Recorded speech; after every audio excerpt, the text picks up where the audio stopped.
Welcome, everyone. Thank you for joining us for Trump's Foreign Policy in Historical Perspective.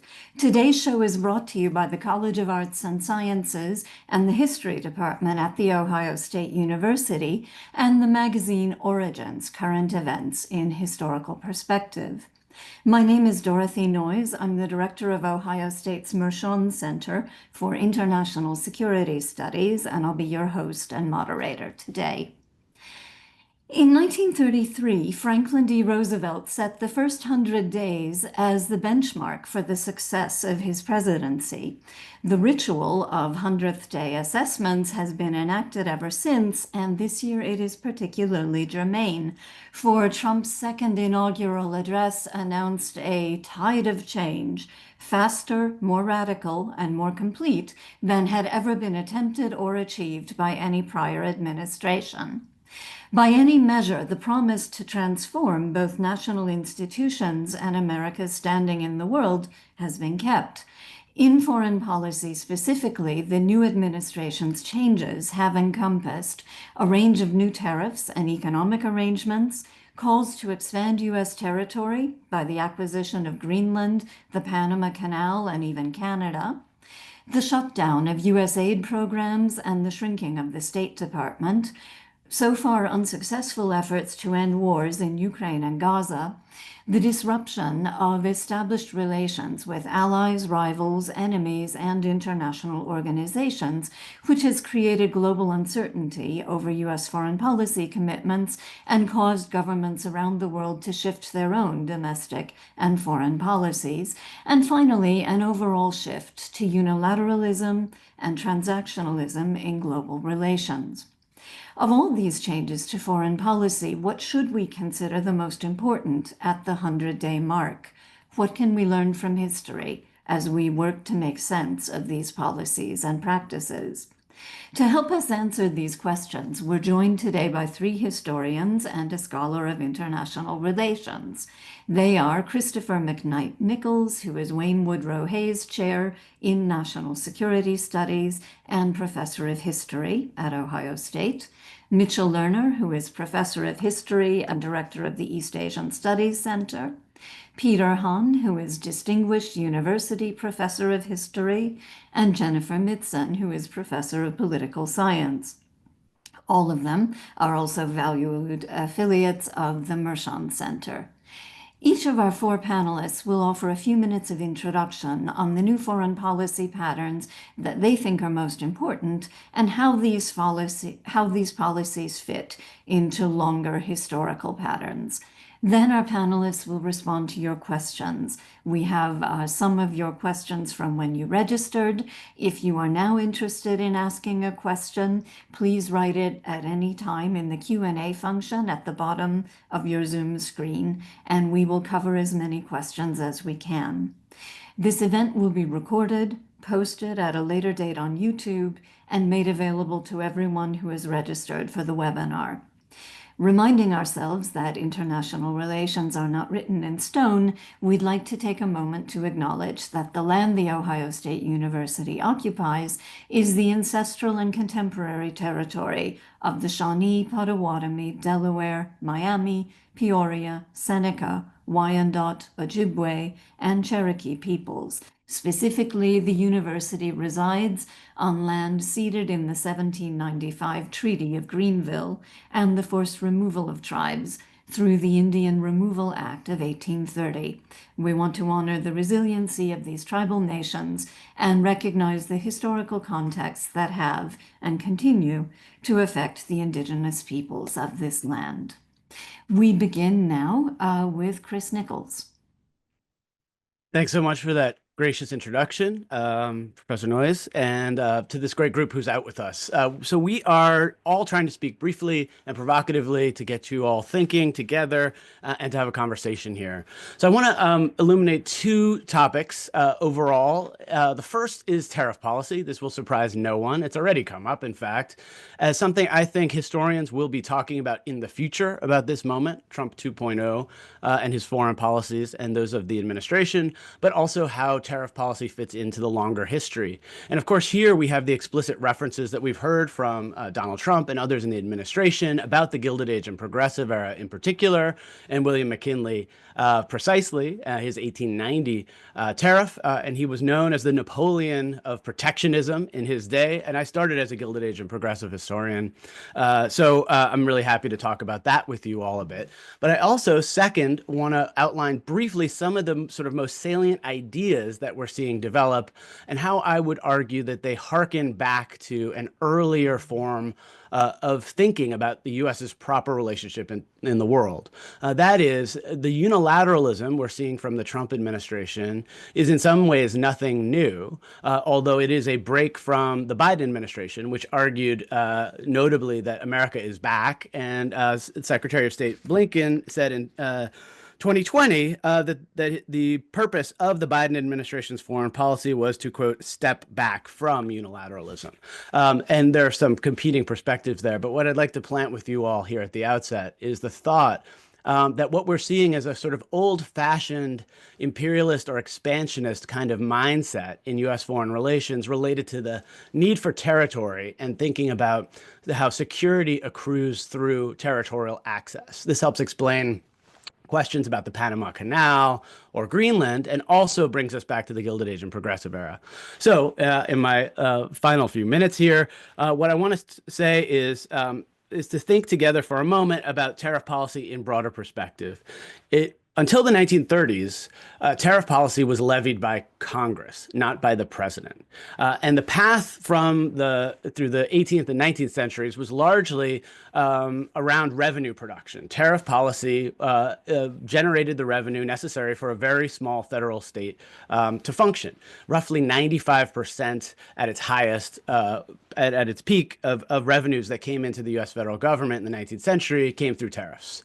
That was turned on its head in 1913 when the income tax was passed. And since then, in the 20th century, has been a precipitous decline in tariffs. This also overlaps with the U.S. as an industrial, commercial, and military power, and other changes overall. So what I want to note here is the question of who makes tariffs and how tariffs are passed, why this is different today, and give you a little highlight of the past history. The very first law passed by Congress in 1789 dealt with tariffs. It argued that it's necessary for the support of the government, quote, for the discharge and the debts of the United States and the encouragement and protection of manufacturers, that duties be laid on goods, wares, and merchandise imported. So from the very outset of the U.S. federal government and its foreign relations, tariffs were a part of the diplomatic toolkit. Alexander Hamilton, for instance, was a big proponent of this and argued that tariffs would be not only a revenue source, but a tool, an instrument of foreign policy that the U.S. could use for leverage with other countries. Now, moving really rapidly through this long history, we've heard a lot about the 1890 McKinley tariff. McKinley passed it when he was in Congress, passed a tariff that went by his name, and it increased tariffs on imports to nearly 50%. That tariff in 1890 was so disastrous that within 2 years, the government, which had been run by Republicans, was entirely handed over to Democrats. The 1890 midterm elections were an enormous defeat to Republicans. Nevertheless, by 1896, McKinley came back and ran again on a platform of tariffs and won as a Republican. What did those tariffs do? Tariffs in general in U.S. history have been part of the problem of precipitating larger recessions and depressions. So you saw tariff policy rise after the Civil War. And there's a long depression in 1873. You saw tariffs implemented in 1890, and you see a panic and a depression starting in 1893. Another signature moment of tariff policy was 1930, the so-called Smoot-Hawley tariff that a lot of you probably know, increasing tariffs on 450 or so goods. That also helped to exacerbate the depression. Tariffs did not start any of these depressions. Economic historians and diplomatic historians agree, but they, generally speaking, because they're contractionary extraordinary and often inflationary, make for a much worse situation, particularly in a global context of global trade, which is why, following the Depression, a number of U.S. diplomatic moves were to increase the U.S.'s leverage with other countries outside of tariff policy.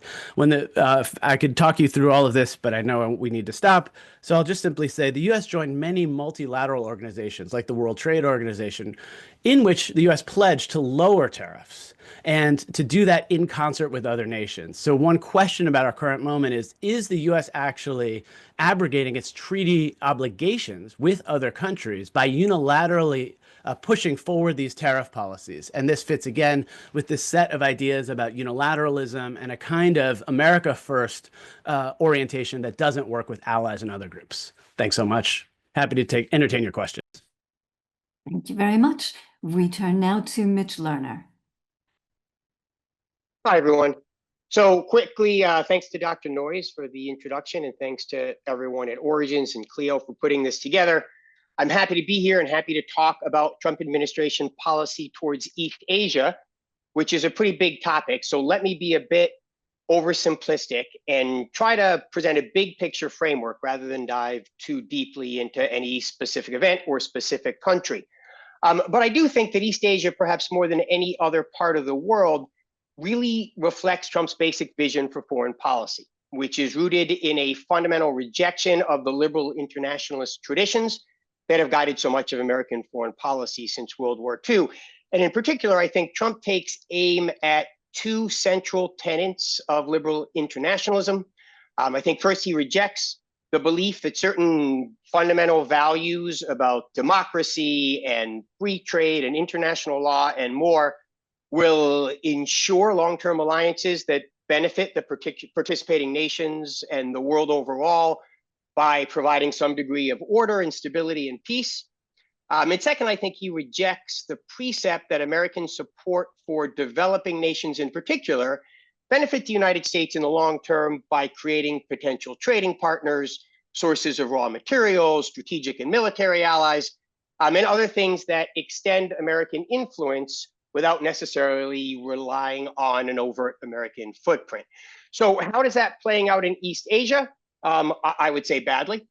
And let me offer two specific examples rooted in the idea that this is the region, I think, above all else, where the US has perhaps its longest and most successful commitments in terms of nation building and development partnerships, especially with regard to post-World War II Japan and post-1953 Korea. So as Chris mentioned, tariffs are, of course, the first thing that comes to mind when we consider Trump's first 100 days and the extent to which he is willing to break with historical continuity. And while the tariff approach is, of course, global, it's obviously targeted at China at a level that is different from other nations. The steepest tariffs are on China. They're up to 145%. China has snapped back with 125% tariffs on US products. Both sides say they're open to talks, and Trump kind of implies that they are always ongoing, but I don't know that anyone actually buys into that.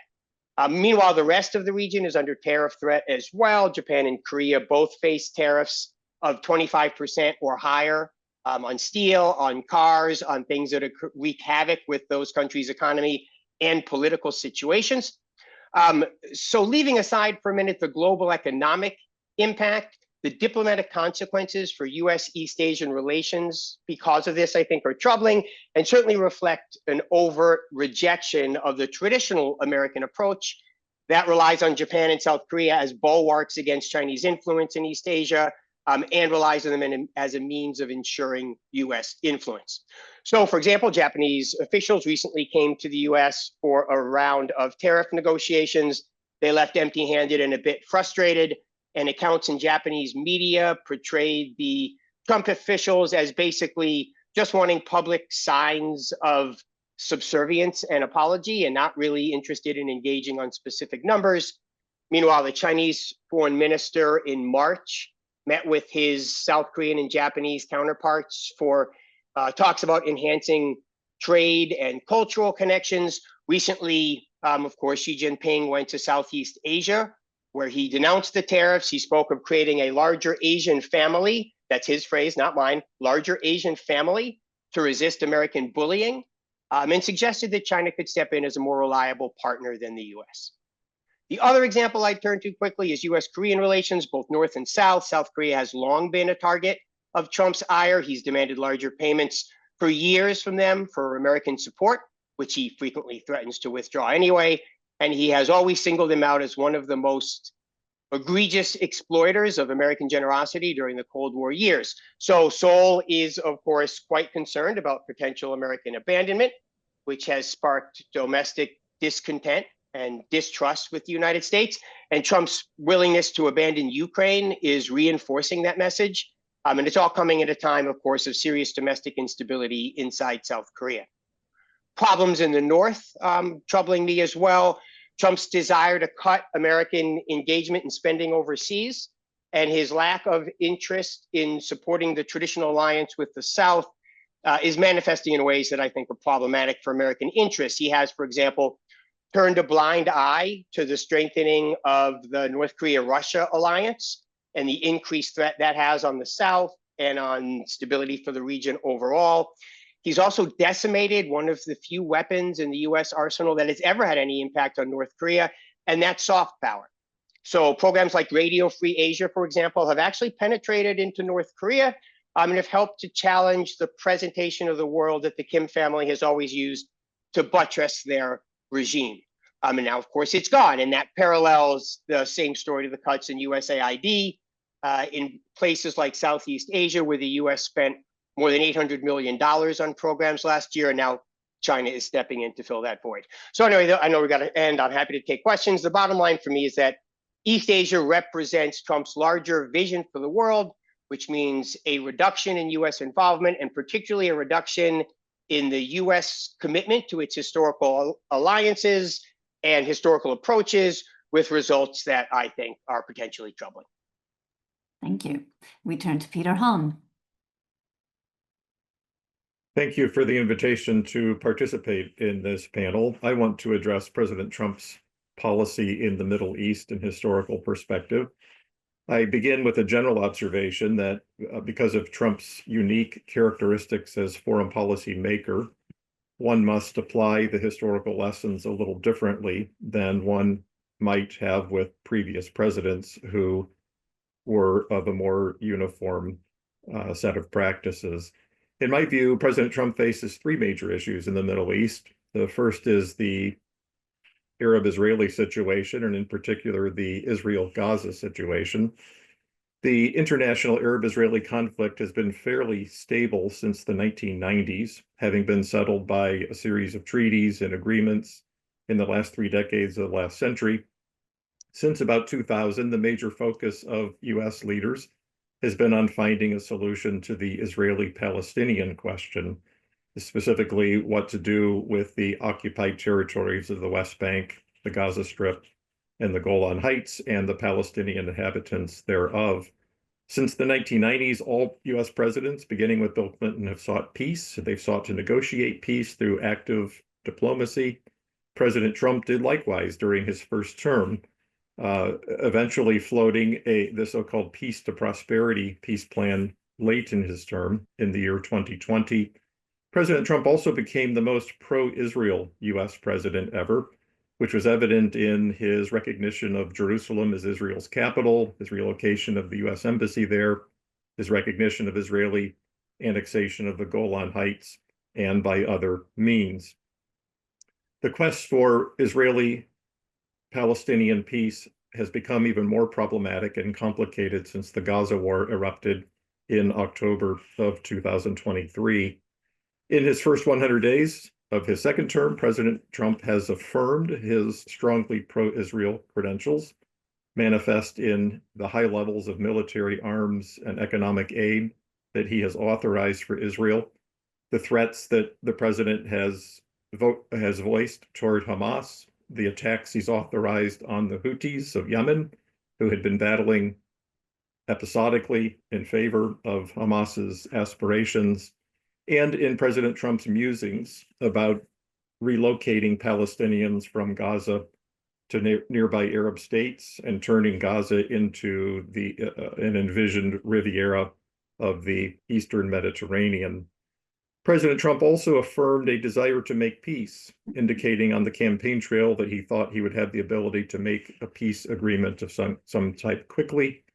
However, to date, just after 100 days into his term, there's been no news of any significant progress toward that goal.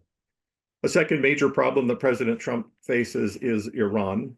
U.S.-Iranian relations have been tense since the Islamic Revolution of 1979. Since 2000, there have been two major issues in that relationship.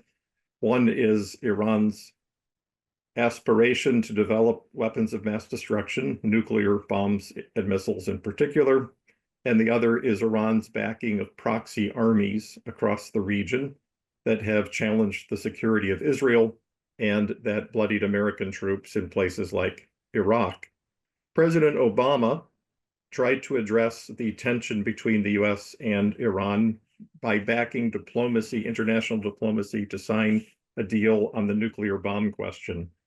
He and a variety of other world powers negotiated with Iran the so-called Joint Comprehensive Plan of Action in 2015. That was a deal in which Iran would voluntarily stop its nuclear bomb program in exchange for relief from economic sanctions.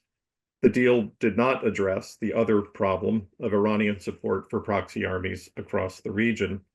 During his first term, President Trump tore up the 2015 deal, figuratively speaking, calling it a horrible and one-sided deal and vowing that he could do something better, he could achieve something more comprehensive. Now, at the start of his second term, he faces expectations that he will do something to address the Iran situation. He'll find some way to arrest the development of an Iranian bomb, and he will undermine the Iranian ability to make war across the region. He does have opportunity to move forward, given how Iranian interests have suffered in the last year and a half, witnessed by the beatings they've taken from the Israeli military and the twin aerial exchanges that Israel and Iran engaged in last year, and given the way Iranian militias have been beaten up across the region, the collapse of the Assad regime in Syria, etc. President Trump's envoy, Stephen Witkoff, has met with Iranian leaders in recent weeks on more than one occasion, and yet there's no reported news on progress toward any kind of a deal. The third issue, an ongoing issue that President Trump will have to face, is the threat of terrorism. Terrorism has been a conundrum for U.S. officials since the 1970s, and especially since the 1990s, when there was a surge of anti-American terrorism across the Middle East that culminated in 9/11. President George W. Bush declared the so-called global war on terror and committed the United States to an ongoing series of engagements to root out and destroy terrorist cells across the Middle East and beyond. All of Bush's successors have followed that same policy, including President Trump during his first term and during his second. Thank you. Thanks very much. And now Jennifer Mitzen. Thanks so much for the invitation to be part of the panel, and especially thanks to my fellow panelists for saying all the things. So now I'm in a position where I can only amplify, which I will do from an IR perspective, and I'll use US diplomacy surrounding the Russia-Ukraine war to draw inferences about the international order. Okay, since 1945, the international order has meant the liberal international order, or LIO. It's a set of international institutions, norms, laws, and practices that support free trade, human rights, democracy, and multilateralism. The LIO was established among Western states and then globalized in the 90s, both times under US leadership and supporting US interests. Now, for the past 10 years, there's been a widespread sense that that order is fraying, and a lot of people fear it will end through war, whether war with China's rise, or war through a widening of the Russia-Ukraine conflict pulling in Europe and the US. I'm going to suggest that 100 days into the second term of President Trump, the president has done a great deal to end the LIO unilaterally, not by warmongering, but just the opposite, by the manner in which he's pursuing peace, his shuttle diplomacy to end the Ukraine war. Okay, so what happened? Well, immediately on taking office, President Trump began shuttle diplomacy, an often used tool to get adversaries to the table. But let's look at how he treated Russia, Ukraine, Europe. Russia. He kicked off the diplomacy with a February 90-minute phone call to Russia to Putin, followed by a US-Russia meeting in Saudi Arabia. The strategy was all carrots, no sticks. US gave initial concessions to Russia. Ukraine won't join NATO. Russia will get some of its territorial gains. Then in late February, there was a public symbolic gesture as the UN marked the 3rd anniversary of the war. The US did 2 votes with Russia and against the European allies. The US refused to condemn the Russian invasion, to condemn aggression, and it refused to explicitly support Ukraine. This was voting again with Russia and against the European allies. All right, let's turn to Ukraine. What happened there? Well, there's the probably very well-known Oval Office meeting where President Trump and J.D. Vance berated Zelensky for not being grateful for U.S. help. By April, there was something of a reset, and the U.S. and Ukraine signed after the meeting at the Pope's funeral, and the U.S. and Ukraine finally signed this minerals deal. The deal gives the U.S. access to profits from Ukraine's very valuable rare earth minerals. But here's the thing. The deal is a transaction to pay back the US taxpayer. It's a fee for services. What's wrong with this? Well, it overlooks that the cause of war is aggression, a violation of international law that's codified in the UN Charter. Don't reward aggression. Do protect sovereignty, especially of weak allies. Borders should only change peacefully. Now, we know international law is not always followed, but research has shown that the territorial integrity norm has solidified since 1945. Fewer wars have been caused by territorial aggrandizement than ever before. In other words, international law helps promote order. And the US is one of the authors of that law and the institutions that support it. So in 100 days, the US has at least not punished, if not actually accommodated, violation of international law by a non-democratic aggressor against a weak democratic ally. And this is very jarring given the past 80 years of the US role in the international order. So finally, let's talk about Europe. There has been a demoting of Europe in US diplomacy that is unprecedented since the end of World War II. It's a change even from the first Trump administration, where he often talked about the EU's need to pay up, Europe's need to pay up when it comes to NATO. Burden sharing has been a long-standing theme of NATO discourse and disgruntlement. But what's new to the second administration is 2 things. One is an aggressive rhetoric that we saw on the campaign trail and since. The US was formed, the European Union was formed to rip off the US, we heard, and let Russia do whatever the hell it wants with NATO members who don't pay up. That's a very aggressive rhetorical change, but there's a deeper change, a break in diplomatic practices. So I'll just highlight a little bit of it, which is no advance notice was given to the Europeans about Trump's call to Putin, no vetting of the concessions, the carrots that he offered, and then a shutting out of Europe from the shuttle diplomacy that occurred in February and March.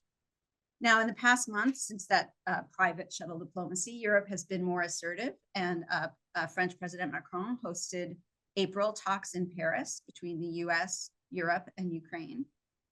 But if you looked at the videos of the meeting at the Vatican, Macron was not part of that meeting. He was in the room. He shook hands with both of them, but there were only 2 chairs in that room. And the picture is of 2 men talking to each other. So stepping back, the US-European friendship has taken 80 years to build, and it's has been characterized by a deep trust rooted in shared liberal values and commitment to the institutional order. There has been plenty of disagreement and even hard bargaining within this friendship, but reflexively, US and European states have been on the same side at a very basic level. In 100 days, the Trump administration has done a lot to undermine that trust.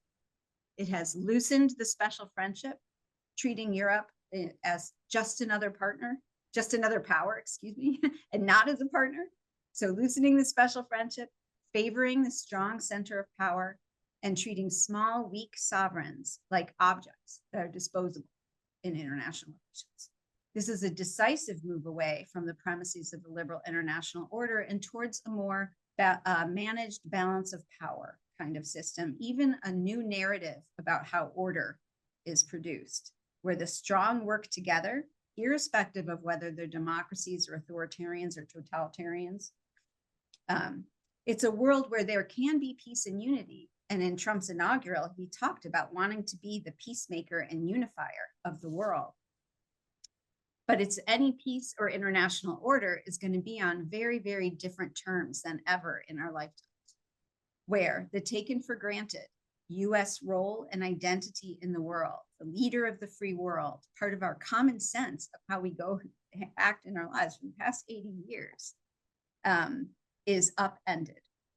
And that drastic change so quickly in 100 days, where the US is still pursuing peace, a laudable goal that we all can want, but from the standpoint of a different role and a different identity, I think is a source of anxiety, deep anxiety, which I think will reverberate at many levels going forward. Thanks. All right. Thank you so much to all of our panelists for their timely and timekeeping responses. We'll start with a couple of the questions that came in at the beginning. And the first came from Peter Hahn from alumnus Scott Leidig, who asks, at the end of Trump's first term, his administration negotiated the Abraham Accords between Israel and 4 Muslim nations, the UAE, Bahrain, Sudan, and Morocco. Has there been any attempt to expand on that success? Well, thank you for that question, Scott. The Abraham Accords that President Trump achieved late in his first term were indeed a significant breakthrough because they added a degree of stability to the interstate Arab-Israeli context, building on the foundation of the Egypt-Israel and the Jordan-Israel treaties of 1979 and 1994. Now, the Abraham Accords were of limited utility because the 4 Muslim majority states that partnered with Israel in those deals had never been frontline belligerents against Israel. So yes, they were productive, but not in an exceeding way. President Biden tried to build on the Trump achievement by expanding the Abraham Accords to include Saudi Arabia, hoping that an Israeli-Saudi nexus would both fortify the Sunni world and secure Israel against Iran. However, the Abraham Accords infuriated Hamas and other extremist groups in the region because those 4 Muslim majority states made peace with Israel and normalized Israel in the region before Palestinian aspirations were satisfied. There's even a plausible argument that Hamas decided to launch its brutal attack on Israel in October 2023 to stop the progress that Biden was making toward an Israeli-Saudi deal. To date, that war seemingly has frozen the possibility of a Saudi-Israeli settlement. It certainly did so for the Biden term, and it seems to be freezing it to date for the Trump term as well. Looking forward, President Trump would score a huge breakthrough if he could find a way to achieve an Israeli-Saudi settlement that would confine Iranian military and strategic power. Great. We have a couple of questions about Canada. First, about the question of tariffs specifically, if this has been a part of the history of the relationship, and if so, what difference that has made, but also about the recent deterioration of the relationship. Is there a history that sheds light on this? Are there precedents for this? Chris, that might be you. Yeah, so actually the 1890 McKinley tariff disproportionately hit Canada, and the Canadians snapped back with agricultural tariffs and withholding of trade. And one of the unintended consequences often of tariffs, and we're seeing that around the world now, and Mitch mentioned this too, is that it pushes other nations that are hit by the tariffs into closer alignment with blocks of countries around the world. So what happened with Canada in the 1890s was they wound up enhancing their trade relations with Great Britain. And so that the tariff exchange and war in 1890 diminished U.S. trade across the Canadian border, heightened tensions, and then pushed Canada into a closer relationship with Britain. The longer history of U.S.-Canada, as many on this Zoom likely know, is Americans have very often, and all my colleagues will probably chuckle at hearing this, very often assumed that Canadians would be in closer alignment with the U.S. This has happened in the War of 1812, for instance. In the Revolutionary War, there was thinking that Canadians might rebel as well. And very often, Canadians have gone their own way, much to the surprise of American policymakers and citizens. So this outcry about Canada becoming a 51st state, it shouldn't surprise us today, but it is absolutely unlikely in terms of the historical precedent that Canadians would be sympathetic to this claim at all, whether it's interventionist in terms of trade policy or even in terms of alliances. That beyond having a largely demilitarized border and good friendly relations with the U.S., Canadians have not sought historically and do not seek in the present to become part of the United States. And so, we could talk about this in terms of wars and ideology, but it's a pretty basic precept. And it is remarkable that Americans have so often thought that their Canadian brothers and sisters were just that. And in reality, Canadians have fought against the U.S. in some of these conflicts when the U.S. Transgressed their borders. Thanks. We have a couple of questions about reversibility. Whether the things happening now can be undone or will have lasting legacies. So one question is simply, short of physical destruction or seizure of otherwise sovereign lands, are there other less tangible things among the actions now that would be impossible or difficult to correct at the end of a Trump term? And one person specifies the question around tariffs, around relationships with allies and trading partners, that there's volatility. Tariffs have been on again and off again. The discourse has been shifting between Russia and Ukraine, for example. So is America's reliability being eroded, and is a loss of a perception of reliability or trust going to be reversible? And I think that maybe goes to Jennifer and Mitch. Let me kick in. Jennifer, I'll leave the big picture stuff to you. But I think this is particularly resonant in East Asia because of the long-term relationship between Japan and Korea. And I think there's a tendency to think that anything Trump does can be undone in 4 years because there's such a historical relationship there. And there is something to that, but I admit I have a couple specific concerns, and I'll give you 3 issues that I think come out of this. First, of course, and I mentioned this a little bit in my comments, as did others, there's the inevitable consequence of new partnerships and new alliances that are going to start to develop. There's already talk about free trade agreements among East Asian partners that had not been talking a couple of years ago.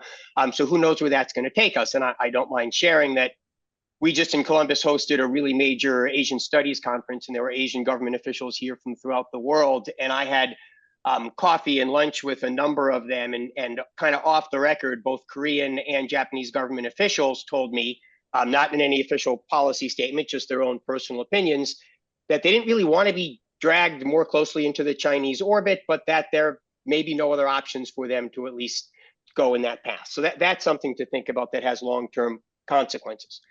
The second thing I would say is beyond structures, there are hearts and minds issues here.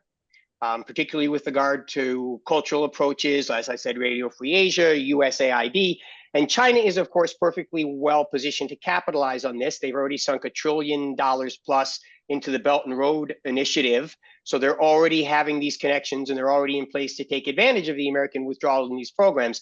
And just to give you one quick example, I read just yesterday, I think, that USAID's withdrawal meant the abandonment of a demining program in Cambodia, where they were trying to get rid of landmines, and China has already volunteered to fill that gap. So the impact that has just on the Cambodian population and their image of the respective countries, I think, has long-term consequences. And then the other thing I would just say that there are transnational issues here that go beyond borders and agreements. A lot of what USAID did was designed to forestall the spread of disease, or to take on issues of climate change that might foster global migration that sets off a chain of reactions. So there are long-term consequences from these smaller things in the U.S. is withdrawing from. So that was my take. And Jennifer, I yield to you. Thanks. So the question is reversibility, and I guess I'll just stick to just kind of reiterate what I was saying about US and EU, which is that, I mean, there's a kind of daylight between US and Europe that we haven't seen. It's a fracturing of the West. And I think that as with any interpersonal relationship, when trust is broken, it's really hard to build that trust up again, right? So I read some diplomat who said, you know, we're increasingly seeing the Biden presidency as a parenthesis in this trend away from US commitment to the liberal order. And so when you see that kind of daylight, it's not a policy daylight, it's a values daylight that we're seeing, where the US is turning away from a deep commitment, as Mitch just mentioned, USAID, right? So US is turning away from a deep commitment to promoting human rights and democracy worldwide. And then that moving away is reflected at this kind of under the radar, but very important sense of practice. It's like regularized practices of consulting with the Europeans, right? So, and just the other day, was it the other day? I don't know, 100 days goes quickly. So the Europeans spoke at the Security Council saying, hey, don't worry, Europe is here. We're the reliable one. We still believe, we're still committed to the international order. Obviously, speaking to the fact that the US really, we don't know what's going to happen next. And I think when you're a less reliable partner, I mean, that's just a fracturing of the West that is not reversible, at least in the medium term. Thank you. We have two questions on science and the relationship between domestic and foreign policy. And so one has to do with America First and how that posture is going to affect our relationship to international issues. Mitch mentioned one of them with the fact that disease does not obey national boundaries.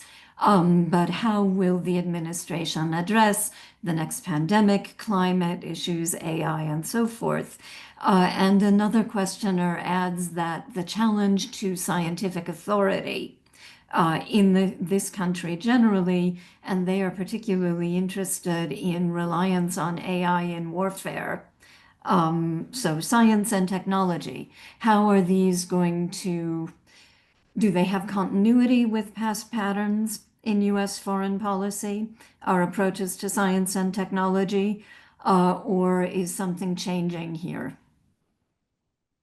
And maybe the Cold War, you know, perhaps the Sputnik is a relevant historical precedent here. That's a very big question, Dory. I might speak to part of it and then defer to my colleagues to address other parts. When I hear President Trump talk about America First, I think on the basis of the historical research I've done on all other post-World War II presidents, I think every post-war president has been America First. They have certainly given top priority to the vital national security and economic and cultural interests of the United States. So the difference between that group and President Trump is really a matter of tactics, how to get to the preservation of American vital interests.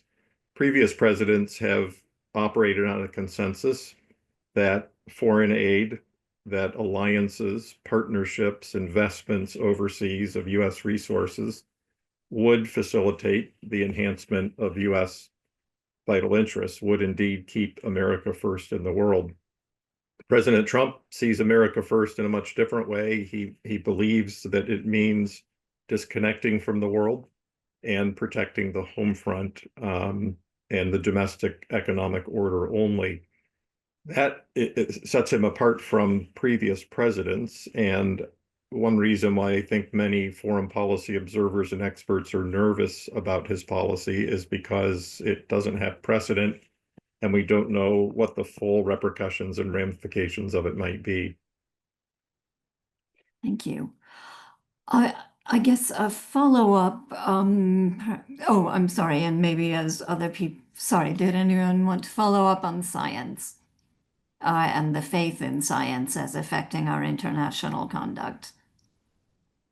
I suppose one thing that I've been thinking a lot about lately is if you go through presidential speeches in the 20th century, for instance, you find them shot through with exceptionalism, and very often a kind of exceptionalism that prioritizes American innovation, research, and development, a sort of arrogance, frankly, about the U.S.'s capacity to develop new technologies, to pioneer them, for the U.S.'s own best interests, to defend those patents and those rights as the U.S. rose to world power, and then to, in some cases, generously extend them to other countries, particularly through diplomatic exchanges. There's a whole Cold War history of science diplomacy, which is interesting and notable there.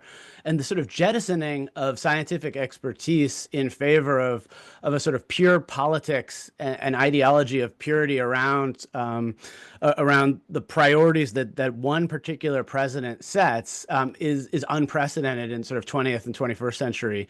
And if you think about some of the other global questions that the U.S. and the world faces, right? World Health, pulling out of the World Health Organization and the pandemic, and you look at the domestic foreign correlation. That's where I think this question hits home. Having RFK Jr. in charge of HHS and sort of vaccine denial rising, a kind of openness to that is part and parcel of the U.S. not being a world leader or partner in world health, right? The same is true with, in Trump 1.0, pulling out of the Paris Accord and immediately pulling out again and not being committed to scientific knowledge related to climate change, much less multilateral action on issues like emissions. So they're very much interconnected, and they start, I think, with the domestic politics of this, and then that extends to the foreign. Okay. Here's a question from our colleague Pete Mansour about how other actors are responding to U.S. behavior. So Pete points out that the U.S. has been complaining, as you have all pointed out, for a long time about Europe's lack of defense spending since the end of the Cold War, but Trump has actually convinced European states to begin increasing their defense budgets, even where there's reluctance. So is there a case being makeable that his policy is actually making the U.S. and the West more powerful in at least a military sense?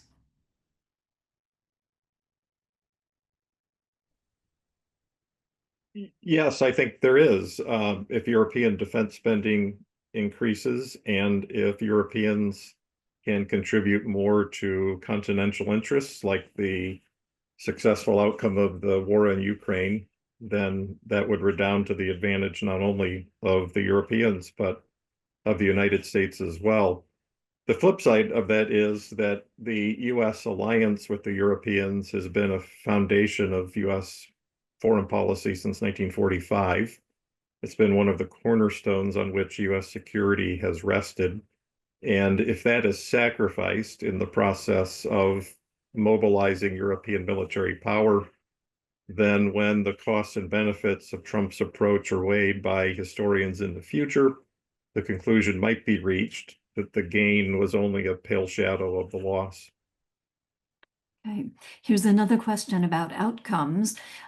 So Trump and his advisors see unilateralism as appealing, and the questioner would like to know what the historical record tells us. Do we have cases where unilateralism has worked better than multilateralism, or what's the balance there?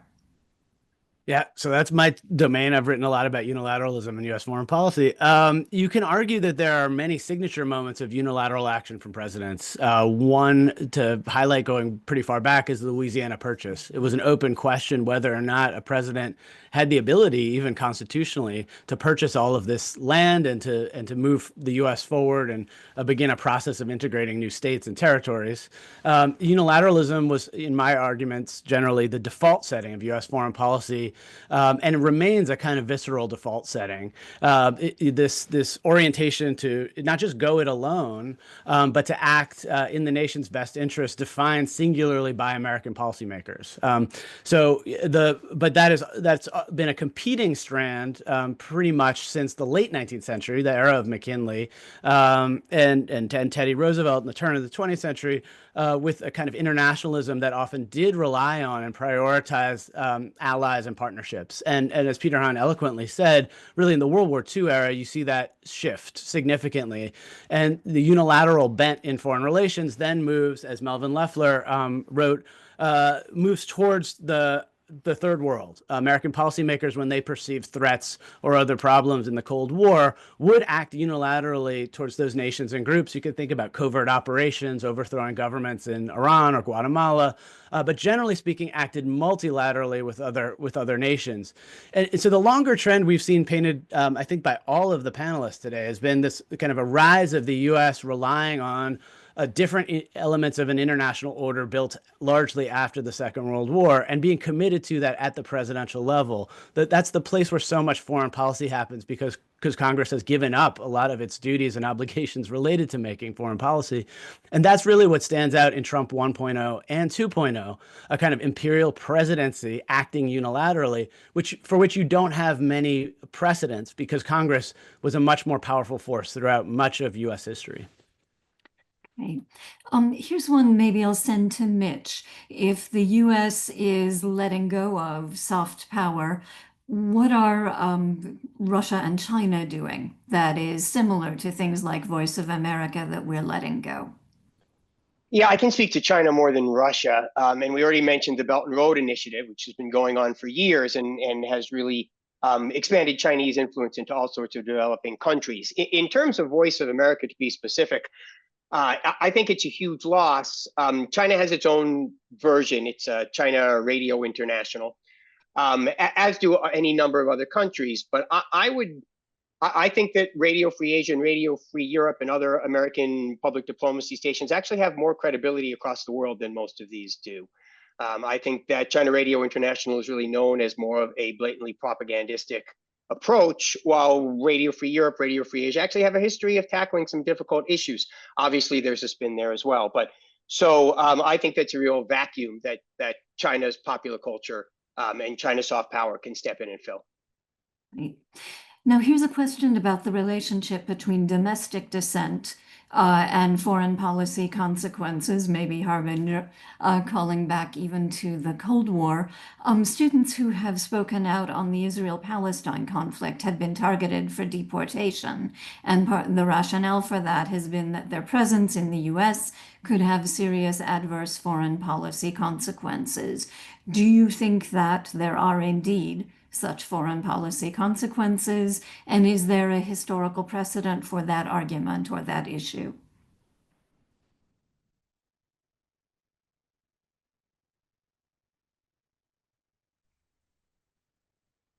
I think we could go for it, Peter. Well, yes, it's possible that student dissenters could do something to undermine the foreign policy of the United States, in theory, if they organized in favor of a militia group that was fighting the U.S. in some theater of the world and argued their cause and raised funds and otherwise organized for them. Theoretically speaking, that could be a detriment to U.S. national interests. That doesn't mean that I have seen evidence in the news reports I've read of the issues you've been talking about, Dorothy, about the pro-Palestinian demonstrators really posing a serious threat to American policy. With regard to precedent, there have been cases in the past where the U.S. government rather assertively suppressed domestic dissent. The Socialist Party was pretty thoroughly crushed during World War I. Its leader imprisoned for his criticism of the U.S. policy in World War I. And in fact ran for the White House from prison and got something like 1 million votes, but yet was not released from jail. Another parallel might be the internment of Japanese Americans during World War II. In retrospect, it appears they really posed no threat to U.S. national security interests. But given the panic that followed Pearl Harbor, the Roosevelt administration and American public opinion generally were of the mind that they should not take any chances and they should take extraordinary measures to confine those Japanese Americans. Here's a question that may be a good one for us to end on, and perhaps Jennifer and anybody else who would like to weigh in on it. The future of the liberal international order. If the US is not stepping up, is the EU strong enough to do it, or is are other actors strong enough to hold this order up, to mend it or repair it on their own? And of course, we have recent electoral results around the world that are going in both directions. Anybody have thoughts about whether it can do without the US? I guess I'll try to say a little something, although speaking about the future is, you know, well, I could say anything. But what I will do is say at the end of my talk, I suggested a move back to a managed balance of power, which kind of makes us think about the concert of Europe in the 19th century, where a bunch of imperial powers worked together to keep the peace. And they did that through talking together in public, and they were able to to prevent great power war through that managed balance of power. And moving back, are we moving back to that, right, is the question. The context is very different. And this is what's interesting to me, is that the new concert, if it takes shape, is going to take shape in this order where we've had 80 years of a different kind of history, where there's a much thicker fabric of international cooperation, where there's a deeper institutional environment that values sovereignty, and where we have a history of international law helping to promote order, and new actors have entered the ring. So,